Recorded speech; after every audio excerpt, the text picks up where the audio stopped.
My husband and I helped his sister's kids for years, but when they disrespected me at dinner, we cut them off and never looked back again. I'm a 39-year-old female. I've been married to Jake, who is 42, for over 15 years. For the most part, our marriage has been great. We don't have many issues and rarely have huge fights. However, we do face one significant challenge: infertility. I haven't really talked about it much, but we both desperately wanted kids. We'd tried everything: doctors, treatments, the whole deal, but nothing worked out for us. Adoption was something we considered, but it's a huge process where we live. You would think it would be easier to help a child in need, but it's not. Plus, with both of us working full-time, it felt impossible to give a child the attention they deserve. We didn't want to be those parents who adopt and then don't have time for the child, so we decided to put that plan on hold. Around that time, we had an idea. Since we couldn't have kids of our own, we figured we'd help out family instead. Jake's sister Karen, who is 44, was struggling as a single mom with 3 kids. Her ex-husband Frank was a total deadbeat alcoholic who barely paid child support. Karen was doing her best, working 2 jobs just to get by, but it was clear she was drowning. Her kids, Lily, 23, Max, 20, and Lucas, 17, were good kids. But it was obvious Karen couldn't afford their education. Being the nice people we are, Jake and I decided we'd help pay for the kids' schooling. It felt like the right thing to do because we didn't want Karen or the kids to feel like they had no options, and we had enough savings to cover tuition. Plus, it's family you help out when you can. At first, everything seemed fine. Karen was super grateful, and her kids were respectful, at least back then. Lily, the oldest, was always a star student. She graduated college, got a great job, and was making something of herself. She thanked us all the time for what we did, even though she probably could have figured it out on her own. We were happy to help. Max and Lucas were younger, still in high school, and at the time, they seemed like good kids too. They were doing fine in school, and everything felt like it was working out. We were helping out, the kids were doing well, and Karen wasn't. As stressed out when, right? Well, things started to go south the moment Max finished high school. That's when I noticed a shift in how he acted. He graduated, and we asked him, like we did with Lily, what his plans were for college. Instead of being excited or even appreciative, Max hit us with, "I don't want to go to college. Just give me the money instead." I remember Jake and I just staring at him, confused. Like, college money isn't pocket change that you can just spend on whatever. Jake asked him, "What do you want the money for?" Max casually replied that he wanted to start a business, as if we should have known already. Now, don't get me wrong, starting a business isn't a bad idea if you've got a plan, but Max didn't have one. He had no idea what kind of business he wanted to start. No clue about anything, really. He just said, "I'll figure it out," as if that was enough for us to hand over thousands of dollars. Jake pressed him a bit more, asking, "Okay, what's the business idea?" All Max could say was, "Something online." That was it. No details, no strategy, no nothing, just something online. It felt like he thought we were stupid or something. We didn't say no right away, but we told him we needed time to think it over. Max just shrugged and said, "Cool," and left it at that. But that wasn't the end of it. A couple of weeks later, Max started following up with us, acting as if it was our responsibility to give him this money. He was texting Jake all the time, asking if we'd made a decision. It felt like he was treating us like we owed him this money, which made 0 sense to me. Jake and I sat down, talked it over, and decided there was no way we were giving him money for this half-baked idea. Max had no business experience, no plan, and honestly, no respect for the fact that we were even considering helping him. We didn't want to set him up to fail by throwing money at something that wasn't going to work. When Jake told him our decision, Max completely flipped out. Here's the kicker. He didn't throw a tantrum at us, no, that would have been too easy. Instead, he ran to Karen and Linda, Jake's mom, and started complaining that we weren't supporting him. He made it sound like we were being unreasonable, as if we'd promised him this money and were now going back on our word. Then Karen got involved, and suddenly we had the whole family breathing down our necks. With Karen telling us that we needed to ... supporting Max's dreams became a point of contention when Linda claimed we weren't keeping our promise to help with the kids' education. Jake shut that down quickly, making it clear that we wouldn't be giving Max any money because he had no plan. He emphasized that we'd happily pay for Max's college tuition if he ever decided to return to school. But we weren't going to fund a mystery business that didn't even exist. Karen and Linda tried to guilt us into it, but we remained firm. After a few rounds of back and forth, things quieted down for a while. I thought maybe that was the end of it. Karen even mentioned selling some family heirlooms to give Max the money, which sounded like a terrible idea, but we chose to stay out of it. Whatever she wanted to do was her business. Then, surprise, surprise, Max's business never happened. All that talk led to nothing, which wasn't shocking. But here's where things got really awkward. After Max's business idea flopped, he came crawling back as if nothing had happened. He told us he was ready to go to college now and asked if we'd cover his tuition. And you know what? We did. I guess we're suckers, but something felt off. Even though we were paying for his education like we promised, Max's attitude toward us changed. He went from being friendly and talkative to giving us the cold shoulder. It was as if, all of a sudden, we weren't good enough for him. He barely spoke to us at family gatherings, and when he did, it was just short. One-word answers, no thanks, no appreciation, just silence. That's when I realized that maybe helping Karen and her kids was a mistake. It was supposed to be a good thing, but now it felt like we were dealing with a couple of entitled brats who only cared about the money. After all that back and forth with Max's failed business idea, things were awkward, but we thought we could move past it. He was back in college, and we were paying for his tuition, just like we said we would.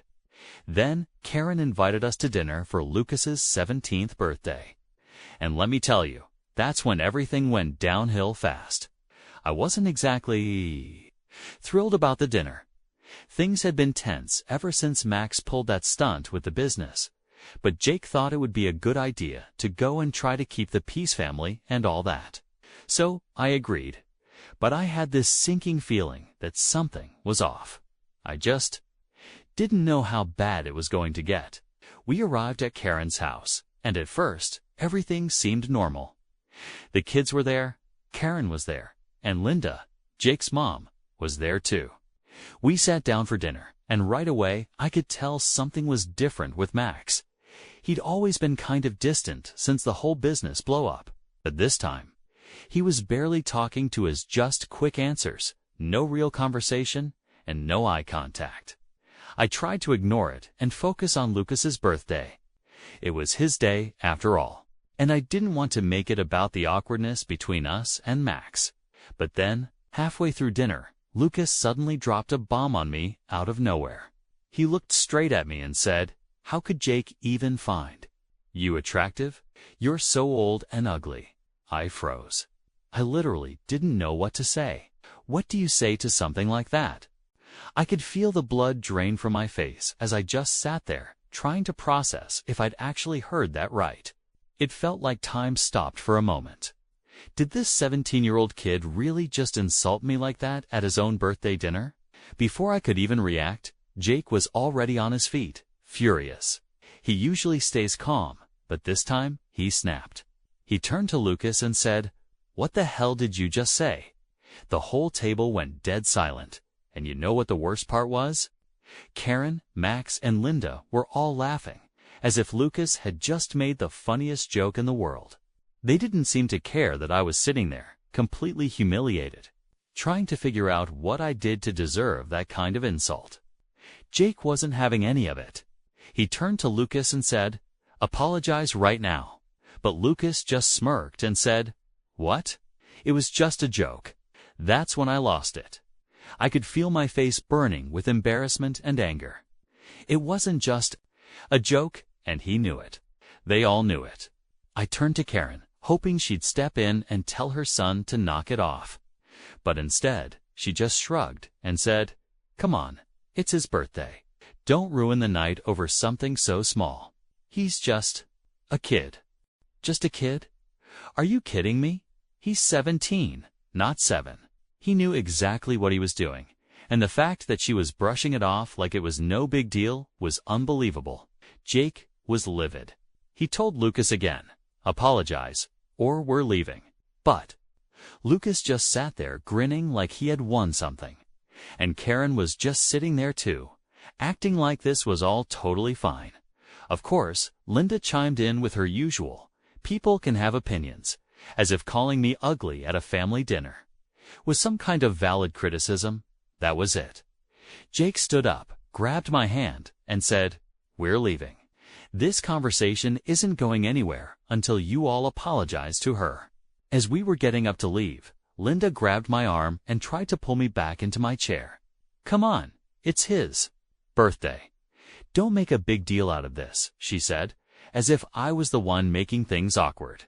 She actually had the nerve to tell me that I should know how to handle criticism from kids. I yanked my arm away from her and said, "He's not a kid, and even if he was, it's your job to teach him some manners." And here's the kicker. While all this was going on, I could see Lucas and Max sitting there, smirking like this whole thing was some kind of game to them. They thought it was funny, like they'd accomplished exactly what they set out to do, make me feel like crap. I stared at them both and said, "It's not funny. You guys are mean, and one day you're going to pay for treating people like this." Then, I walked out before anyone could say anything else. Jake followed right behind me, fuming. As we got in the car, I could feel the anger bubbling up inside of me. I was shaking, not because of what Lucas had said, but because of how everyone else acted like it wasn't a big deal. Like it was my problem for being upset. Like I was the one overreacting. We drove home in silence, but I could tell Jake was just as furious as I was. When we got home, we didn't even talk about it. We both just needed to cool down and process what had happened. But it didn't stop there.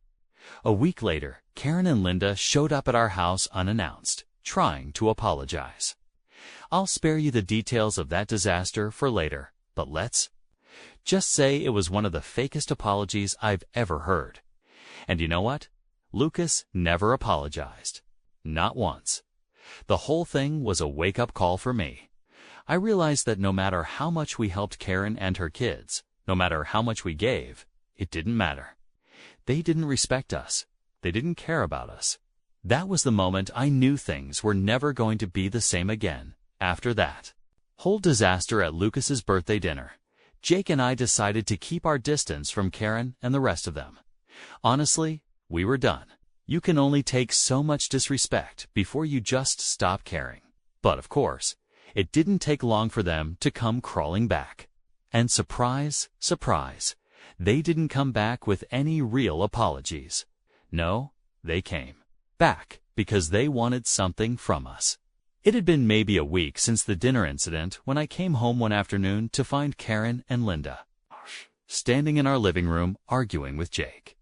I hadn't even made it all the way inside the house before I knew this was going to be bad. They were going at it, Karen trying to talk Jake into something. Linda standing there with that usual look on her face like she was trying to play peacemaker, but was clearly on Karen's side. I walked in, acting like I didn't even see them, and went straight to our bedroom. I was done with all of it. I didn't want to hear whatever excuses or nonsense they were about to throw at us. And I definitely didn't want to listen to Karen's fake apologies. But of course, Karen couldn't just let it go. She followed me to the bedroom, knocking on the door like she was going to solve everything with a little chat. She came in with Linda, and they both started with the same tired lines. "We're so sorry about what happened. We talked to Lucas. He feels terrible about it. Blah, blah, blah." I didn't believe a word of it, so I just said, "Okay, where is Lucas? Then, if he's so sorry, why isn't he here apologizing himself?" Karen stumbled over her words for a minute and finally said something like, "He's too embarrassed to face you, but we're here to apologize on his behalf." Yeah, right. Lucas wasn't embarrassed. He was too full of himself to care. They were only there because they needed money again. And it wasn't long before the real reason for their visit came out. After a few minutes of awkward fake apologies, Karen finally said, "Lucas is getting ready to graduate high school and he... I couldn't believe what I was hearing. Karen and Linda stood there, asking for help with Lucas's college tuition, just like they did for Lily. I stared at them, wondering if they were even aware of what they were asking after everything that had happened. Their kids had treated me poorly, and now they were standing there asking for money as if nothing had happened. No real apologies, no accountability, just straight to asking for favors. I looked at Jake, waiting for him to say something, but he just stood there, arms crossed and fuming. Finally, I said, "We're not paying for anything until Lucas apologizes. And it needs to be in person, not through you. He has to come here and say it to my face. Till that happens, don't ask us for anything." Karen and Linda looked stunned, as if they couldn't believe I had actually said that. Karen immediately tried to backpedal, saying Lucas shouldn't be punished for what he did, that he was just a kid and didn't deserve to miss out on college because of his brother's mistake. But here's the thing, Lucas wasn't exactly innocent either. Sure, he didn't call me ugly like Max did, but he sat there laughing along with him. He didn't step in to say it was wrong or stand up for me and Jake. In my opinion, he was just as bad at that moment. So I wasn't feeling too sorry for him. Jake finally chimed in, telling Karen and Linda, "Look, we've done a lot for you and your kids, but respect goes both ways. We're not giving you a single cent until your sons grow up and learn some respect." You could tell that was not what they wanted to hear. Karen started to cry, full-on tears, saying she didn't know what else to do, that she was struggling and needed our help. She even tried to say we were being unfair, punishing the whole family over a small mistake. That's when I snapped. A small mistake. Calling me ugly and laughing about it isn't a small mistake. That's disrespectful and hurtful. The fact that you're standing here trying to defend it makes it even worse. If you want our help, then your kids need to learn that actions have consequences. Linda stepped in at that point, trying to calm things down. She gave the whole We're family speech, telling us we should forgive and move on, because that's what family does. But honestly, I was over it. I was done being the bigger person, done always forgiving and moving on while they continued to take advantage of us. So I told them, "No, until your sons show some real remorse and respect, we're not paying for anything. You need to figure this out on your own." The conversation went in circles for a while longer, with Karen and Linda trying every angle to get us to change our minds. But Jake and I stood firmly, weren't going to let them guilt us into giving them money. We'd been more than generous with them for years, and this was the thanks we got. It wasn't happening anymore. Eventually, they left, with Karen still crying, and Linda looking pissed off. Jake and I sat there in silence for a while after they were gone, just trying to process what had just happened. It felt like we'd crossed some kind of line, like things would never go back to the way they were before. And honestly, I was okay with that. At that moment, I realized that we'd spent too long trying to make everyone else happy, trying to be the good family members always there to help out. But none of that mattered if we weren't respected. Karen, Lucas, and Max didn't appreciate anything we had done for them. They just expected it. They acted like we owed them something, like they were entitled to our help. But that day, we made it clear. Respect is earned, not given, and we weren't going to support people who didn't show us any. It felt like a weight had been lifted off my shoulders.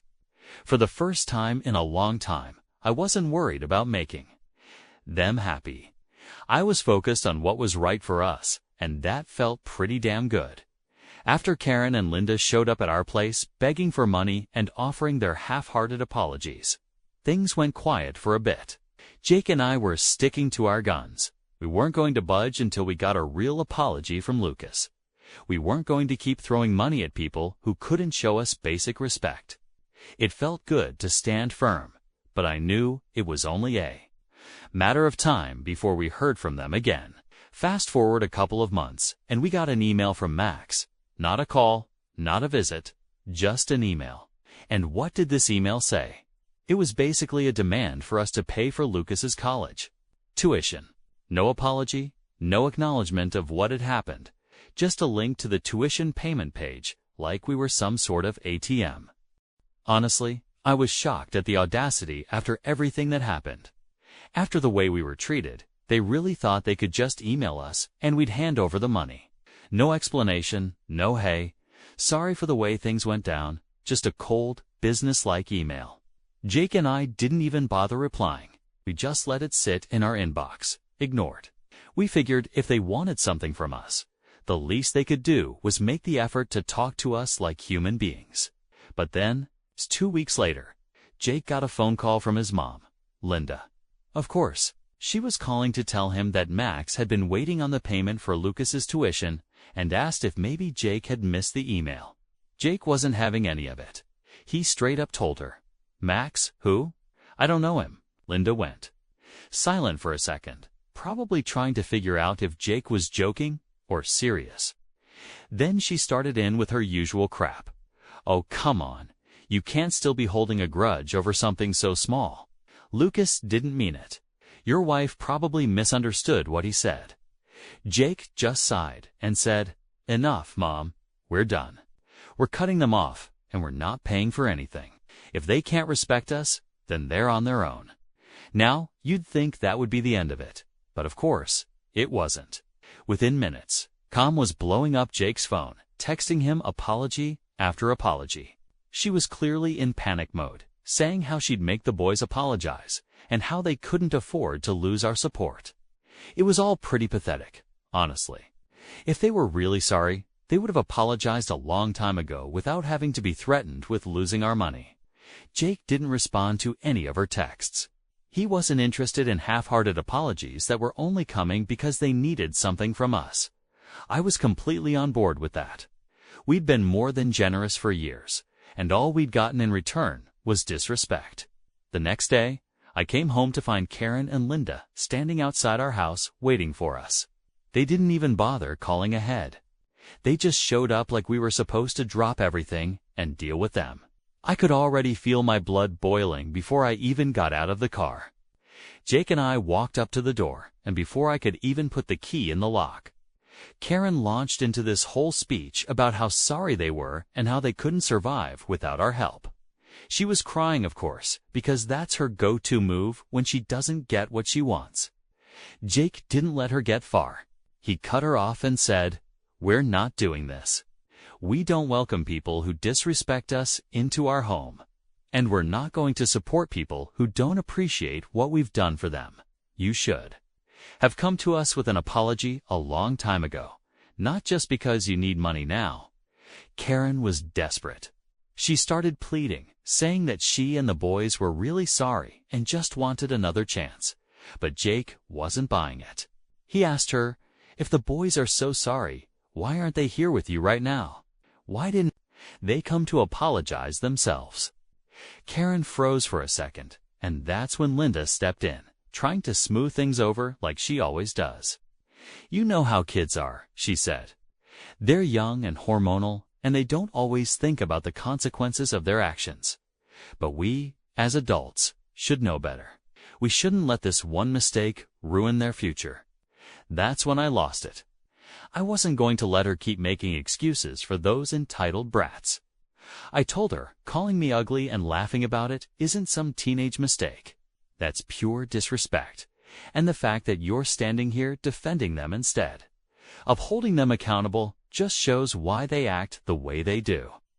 They've never had to face any real consequences for their behavior because you've always covered for them.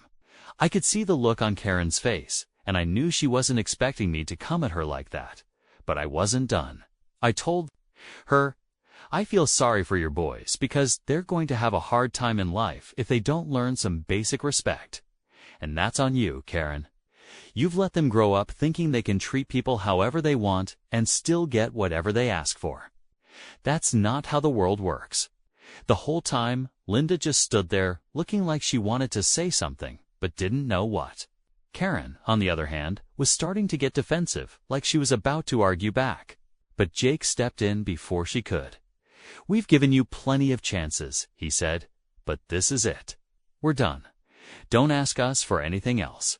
Karen started crying again, trying to play the victim, but neither of us were falling for it. Jake just opened the door and said, "It's time for you to go." They left after that, and honestly, it felt like a weight had been lifted off my shoulders. For years, we'd bent over backward for them, and now it was finally over.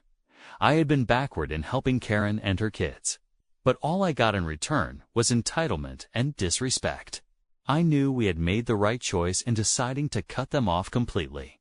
No more money, no more help. They were on their own.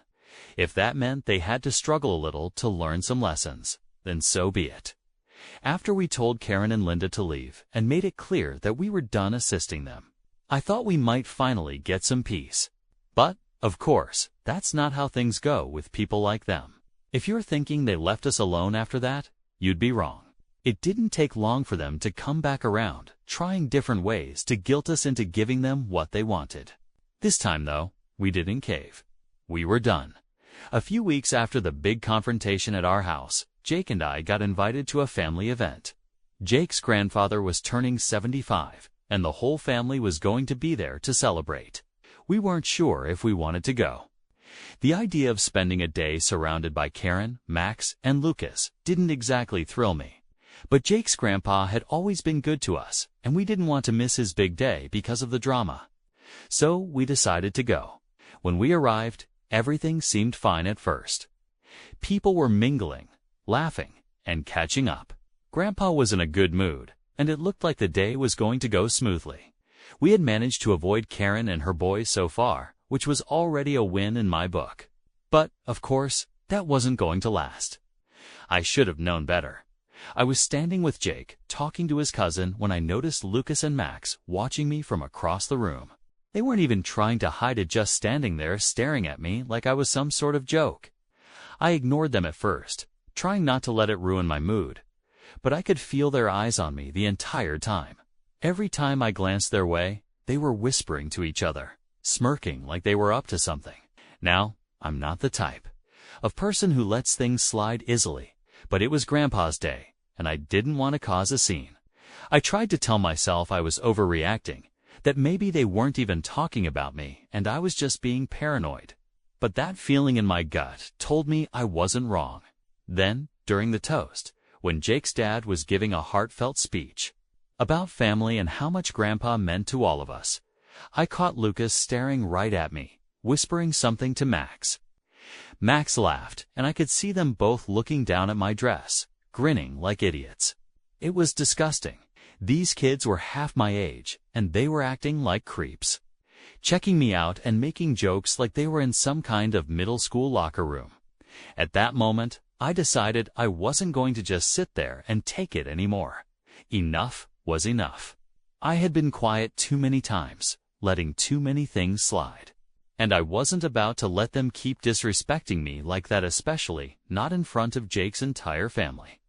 So, after the toast, I walked straight over to them. They were still smirking and whispering when I got there, and as soon as they saw me coming, their faces changed. They clearly didn't expect me to confront them. "What's so funny?" I asked, crossing my arms and staring them down. They both looked at each other and then back at me, playing dumb like they had no idea what I was talking about. "What? We weren't talking about you?" Max said, trying to act all innocent. "Yeah, we were just joking around," Lucas added. But I could tell by the look on his face that he was lying. I wasn't buying any of it. "You think I'm stupid? You've been staring at me all day, laughing and making comments. If you've got something to say it to my face." For a second, they both just stood there, frozen. Lucas looked like he was going to say something, but then Max, who I guess thought he was being clever, muttered under his breath, "What a derogatory name," and then they both started laughing. That's when I lost it. I stepped forward, getting right in Max's face, and I wasn't about to let him get away with it this time. "What did you just say?" I snapped. Max went pale, clearly not expecting me to call him out. He mumbled something about it being a joke, but I wasn't letting him off the hook. You think it's funny to talk about people like that? You think it's okay to treat me this way after everything Jake and I have done for your family? This is how you repay us. Lucas started to backpedal, apologizing and saying they didn't mean anything by it, but it was too late. I wasn't interested in their half-hearted excuses. Jake must have noticed something. I was in shock when he suddenly stood next to me, asking what had happened. I told him everything right there in front of them, and Jake was livid.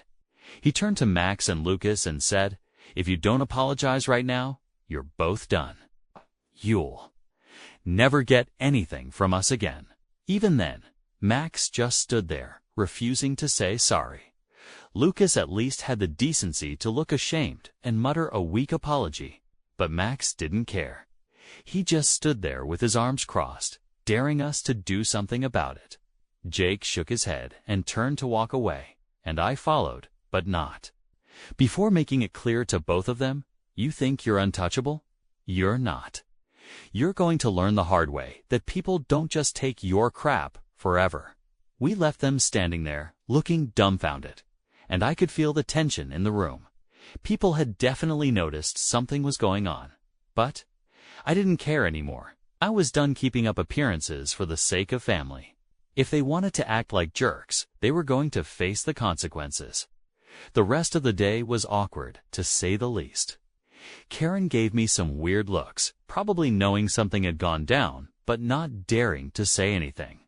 Linda avoided us altogether, which was just fine by me.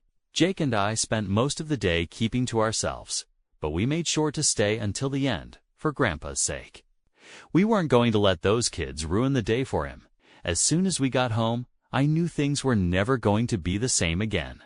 We had drawn a line in the sand, and they had crossed it. From that moment on, we were done with them for good. After that disaster of a family event, Jake and I knew we were finished with Karen, Max, Lucas, and pretty much anyone who thought we would just keep putting up with their crap. But of course, they didn't make it easy to cut ties. Karen and Linda kept trying to contact us, as if they could somehow undo all the disrespect with a few fake apologies.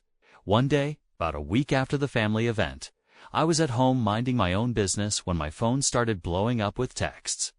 First, it was Linda, then Karen. They both sent long messages, practically begging us to let bygones be bygones and move past this. I didn't even have to read the whole thing to know what it was: more guilt trips and more attempts to make us feel bad for not being forgiving enough. I didn't respond, nor did Jake. We weren't about to fall into that trap again. We had already made our decision, and we weren't going to let them weasel their way back into our lives just because they needed something from us. Then, a couple of days later, Karen showed up at Jake's work. She didn't text or call. She just showed up, as if that would somehow fix everything. She sat in the lobby for over an hour, waiting for Jake to come out and talk to her. But when Jake found out she was there, he didn't even bother going down. He told the receptionist to let her know he was busy and couldn't see her. Karen left after a while, probably realizing her guilt trip tactic wasn't going to work this time. But that wasn't the end of it. A few days later, I got a message from Lily, Karen's oldest daughter. Now, Lily was always the one we actually liked. She was respectful, worked hard, and didn't seem to have that same entitled attitude that Max and Lucas had. She had moved away for work and was doing great. So we didn't expect to hear from her in the middle of all this drama. Her message was short, but straight to the point. She apologized for how her family had treated us and told me she completely understood why we'd cut them off. She even mentioned that she had her own issues with Karen and the boys lately, and that she wasn't surprised things had blown up like they had. Lily didn't try to guilt me or ask for anything. She just said she hoped we were doing okay and wanted us to know that she was on our side. I'll be honest, that message meant a lot. It reminded me that not everyone in that family was a lost cause. Lily was proof that you could grow up in the same environment and still turn out to be a decent person. We responded to her, thanked her for her kind words, and let her know we appreciated her reaching out. It was a small moment of peace, in all. The chaos, and honestly, it made me feel better about the whole situation. It reminded me that Jake and I had made the right decision by cutting off the people who didn't deserve our kindness. From that point on, we stayed firm no contact. No more chances. We were finally free of their drama.